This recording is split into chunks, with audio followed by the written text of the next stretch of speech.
Hello viewers, welcome to my channel and Facebook page जिसका नाम है लर्न विद अफजल 89। वीवर्स, आज मेरे पास जो चैप्टर है ये बेस्ड है महान Australian cricketer sir Donald Bradman के ऊपर। अगर आप क्रिकेट के फैंस हैं, क्रिकेट लवर हैं, तो ज़रूर आपने ये नाम सुना होगा। ये बहुत ही बड़े प्लेयर थे अपने टाइम की। आइए इसको ट्रांसलेट करते हैं इस चैप्टर को और देखते हैं क्या कुछ लिखा गया है इस चैप्टर में और हम क्या कुछ सीख सकते हैं इस चैप्टर में। आइए चलते हैं।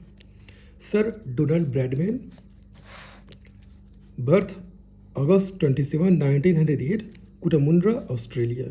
डेथ की बात करें फरवरी 25 2001, एज 92, एडिलेड ऑस्ट्रेलिया, यानी कि 92 साल की उम्र में उनकी डेथ हुई थी।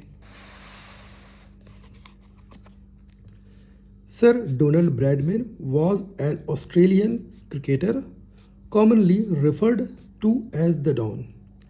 सर डोनाल्ड ब्रैडमैन थे एक ऑस्ट्रेलियन क्रिकेटर, कॉमनली रेफर्ड यानी कि आमतौर पे रेफर किया जाता था द डॉन से। He had a test batting average of 99.94।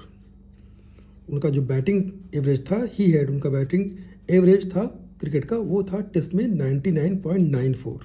Guys, आप इस एवरेज से आइडिया लगा सकते हैं कि वो कितने अच्छे बैट्समैन थे, कितनी अच्छी बैटिंग स्किल्स थी उनके अंदर क्रिकेट को लेके। और क्योंकि सचिन का भी अगर मैं एवरेज, जहाँ तक मुझे याद है, अगर मैं गलत नहीं हूँ तो 55 के आसपास होगा टेस्ट में। आइए चलते हैं आगे। This has been even called as the greatest achievement by a sportsman in any major sports. This has been, अब यहाँ से यहाँ तक अगर आप सेंटेंस देखेंगे, हैज़ के साथ बिन लगा हुआ है और वर्ब का थर्ड फॉर्म लगा हुआ, तो बिल्कुल आपको याद आ रहा होगा ये सेंटेंस बनाया गया है प्रेजेंट इंडेफिनिट में, पैसिव वॉइस बनाया गया है।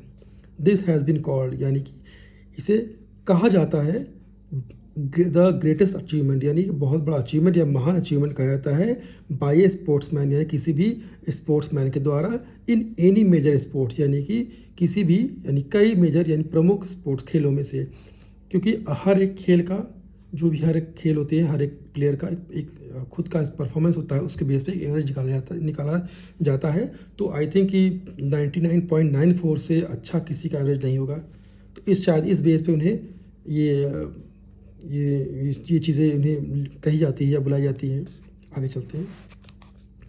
इन 1997 यानी 1997 में John Howard called him the greatest living Australian, यानी कि जॉन हावर्ड 1997 में क्या कहा था, द ग्रेटेस्ट लिविंग ऑस्ट्रेलियन, यानी कि जो जीवित ऑस्ट्रेलियन थे उनमें सबसे महानतम ऑस्ट्रेलिया में उन्हें बुलाया गया था। अब यहाँ से यहाँ तक मैंने नहीं पढ़ा, तो आप बताना चाहूँगा ये जो वर्ड है यहाँ, ये सेंटेंस यहाँ से यहाँ था, इसको बोलते हैं opposition.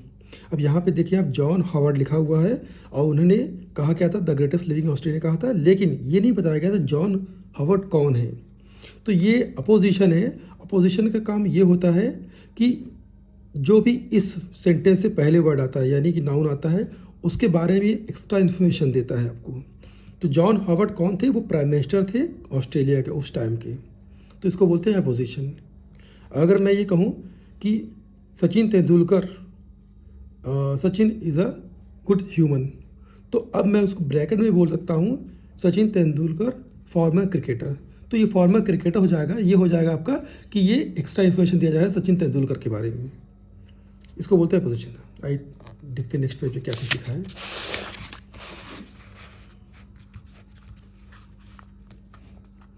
Bradman was born to George and Emily Bradman on August 27, 1908 in New South Wales, Australia.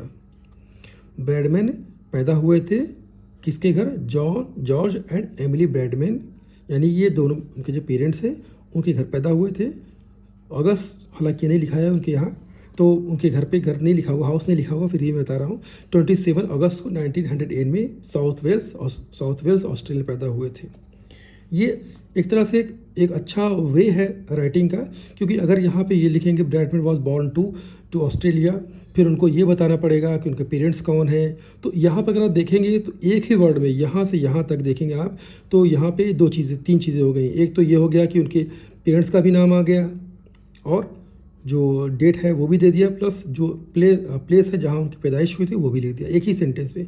अगर दूसरे तरह से देखेंगे तो आपको 3 सेंटेंस बनाने पड़ेंगे कि वो कहाँ पैदा हुए थे, उनके पेरेंट्स का नाम क्या था, कौन सा जगह पैदा हुए थे। तो उससे बहुत ही अच्छी तरह से ये लिखा गया है। आगे चलते हैं। Bradman played cricket from a very early age. Bradman played verb का सेकंड फॉर्म यूज़ किया गया है। ब्रैडमैन ने खेला क्रिकेट खेला from a very early age, यानी कि बहुत ही शुरुआती एज से ही ब्रैडमैन ने क्रिकेट खेला। एज अ चाइल्ड, बतौर child, Bradman worked on his timing by hitting a golf ball against a water tank. यानी कि जब वो बच्चे थे, या इस तरह कह सकते हैं बतौर बच्चे, एज अ चाइल्ड मतलब बतौर बच्चे, ब्रैडमैन ने काम किया। किस पे काम किया? ऑन हिज टाइमिंग, अपने टाइमिंग पर काम किया। किस तरह काम किया? बाय हिटिंग गोल्फ बॉल, यानी कि गोल्फ बॉल को हिट करते हुए किसके अगेंस्ट, यानी कि एक वाटर टैंक के अगेंस्ट वो हिट करते हुए उन्होंने टाइमिंग पे काम किया। अगर आप क्रिकेट के फ़ैन हैं तो आपको पता है क्रिकेट में टाइमिंग कितनी इंपॉर्टेंट है। क्रिकेट क्या सारे ही गेम्स में टाइमिंग का बहुत ही बड़ा रोल होता है। Bradman scored his first century when he was merely 12 years old while playing for his high school. Bradman scored verb का सेकंड फॉर्म यूज़ किया गया है, स्कोर्ड। ब्रैडमैन ने स्कोर किया हिज, अपना पहला सेंचुरी, यानी ब्रैडमैन ने अपनी पहली सेंचुरी स्कोर किया। व्हेन ही वाज, जब वो थे। मेयरली का मतलब होता है केवल, हम आमतौर पे ओनली बोलते हैं, ओनली केवल के लिए, लेकिन मेयरली का भी यूज़ होता है जब वो थे केवल 12 ईयर, यानी कि 12 साल छोटे थे। While playing for his high school, और ये उन्होंने सेंचुरी कब किया था? जब वो खेल रहे थे अपने स्कूल के लिए। Bradman made his debut when he was 19 years old at the Adelaide Oval. Bradman made, यानी कि ब्रैडमैन ने अपना हिज यानी अपना डेब्यू किया। कब किया? व्हेन ही वाज, जब वो थे 19 ईयर, जब वो 19 साल छोटे थे, 19 साल के यंग थे। एट द एडिलेड, यानी कहाँ पे किया था? एट द एडिलेड ओवल, यानी कि वो एडिलेड में ओवल के लिए, ओवल शायद स्टेडियम होगा, वहाँ पे उन्होंने अपना डेब्यू किया। He scored 118 runs for the New South Wales cricket team. He score 118, यानी उन्होंने स्कोर किया 118 रन। किसके लिए किया? For the New South Wales cricket team के लिए, यानी कि New South Wales cricket team के लिए उन्होंने 118 रन का स्कोर किया। इन 1928, यानी 1928 में the cricketer played his first test match against England, यानी कि 1928 में क्रिकेटर, ये द क्रिकेटर, यहाँ पर जो क्रिकेटर लगा हुआ है ये ब्रैडमैन के लिए लगा हुआ है। तो 1928 में द क्रिकेटर, यानी क्रिकेटर ने खेला, ब्रैडमैन ने खेला हिज, अपना पहला टेस्ट मैच खेला। अगेंस्ट किसे खिलाफ खेला? अगेंस्ट इंग्लैंड के खिलाफ खेला। His debut performance was not noteworthy, but he scored 79 and 112 runs in the third test match at the Melbourne cricket ground.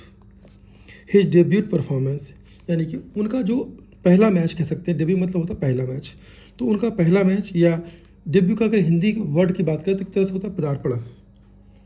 तो उनका जो पहला मैच था, पहला परफॉर्मेंस था, वो नोट वर्दी, यानी कि नोट वर्दी का मतलब होता है कि बताने योग्य होता है। इसका अगर हिंदी में अगर हम देखें तो उसका जो एक्चुअल वर्ड होता है वो बताने योग्य। तो उनका जो परफॉर्मेंस था वो बताने योग्य नहीं था, बट ही स्कोर्ड, लेकिन उन्होंने स्कोर किया था, कितना किया था? 79 रन और 112 रन किए थे इन द थर्ड टेस्ट, तीसरे मैच में, तीसरे टेस्ट मैच में किया था, और जो कि खेला जा रहा था at the Melbourne cricket ground पे खेला जा रहा था। Bradman became the youngest player at the time to have scored a test century. Bradman became, यानी कि ब्रैडमैन हुए द यंगेस्ट प्लेयर, यानी सबसे कम उम्र के प्लेयर हुए एट द टाइम, यानी उस टाइम पे, to have scored a test century, जिन्होंने स्कोर किया टेस्ट में सेंचुरी। अब तो क्रिकेट हमेशा हर सीजन में खेला जा रहा है, शायद उस टाइम इतना नहीं खेला जाता था। इन 1930 में he was chosen to play in the Ashes series against England. 1930 में ही वॉज चूजन, यानी कि पास्ट इंडेफिनिट का passive voice, he was chosen, उन्हें चुना गया था टू प्ले खेलने के लिए इन द एशेज, एशेज में खेलने के लिए चुना गया था, यानी एशेज सीरीज में खेलने चुना गया था। किसके खिलाफ? अगेंस्ट इंग्लैंड, इंग्लैंड के खिलाफ चुना गया था। He scored 131 and 254 runs in the first and the second test respectively, यानी कि ही स्कोर्ड, उन्होंने स्कोर किया 131 रन, 131 और 254 रन इन द फर्स्ट यानी पहले, एंड द सेकेंड टेस्ट या वो दूसरे टेस्ट में क्रमशः। रेस्पेक्टिवली मतलब होता है रेस्पेक्टिवली मतलब होता है क्रमशः। अगर हिंदी में इसका जो मतलब देखा जाए, एक्चुअल वर्ड जो होता है वो क्रमशः होता है। In the third test match यानी तीसरे टेस्ट मैच में he recorded a triple century, यानी तीसरे टेस्ट में, दूसरे टेस्ट में तो उन्होंने 131 और 254 रन बनाए, और तीसरे टेस्ट मैच में ही स्कोर, उन्होंने स्कोर किया अ ट्रिपल सेंचुरी, यानी कि 300 के आसपास रन बनाया, ट्रिपल सेंचुरी बनाया, and scored double century in the, और स्कोर किया डबल सेंचुरी का, और स्कोर किया डबल सेंचुरी का फोर्थ एंड फाइनल मैच, यानी कि उन्होंने डबल सेंचुरी किया चौथे और फाइनल मैच में। 10 का मतलब होता है इसलिए कंट्रीब्यूटिंग, या इस प्रकार contributing to Australia win in the Ashes, यानी जो परफॉर्मेंस इनकी इतनी अच्छी थी उसके बेस पे उसको कंट्रीब्यूशन, यानी कि जो उनका कंट्रीब्यूशन था century, double century, triple century, उसके कंट्रीब्यूशन से ऑस्ट्रेलिया जीता एशेज को। और जैसे हमारे यहाँ इंडिया और पाकिस्तान का मैच होता है जो बहुत ही टफ मैच होता है, तो उसी तरह से ऑस्ट्रेलिया और इंग्लैंड के बीच में दोनों में टकराव होता है क्रिकेट को लेके। और मेरे ख्याल से मैं अभी ये वीडियो स्टॉप कर रहा हूँ क्योंकि बहुत बड़ी वीडियो बन जाएगी, और मैं इसका सेकंड पार्ट भी लेके आऊँगा। अगर मेरी वीडियो आपको अच्छी लगी है तो बिल्कुल लाइक करिए, सब्सक्राइब करिए, और तब तक के लिए अपना ध्यान रखिए, और मिलता हूँ मैं आपसे नेक्स्ट वीडियो में। अपना ख्याल रखिए, बाय बाय।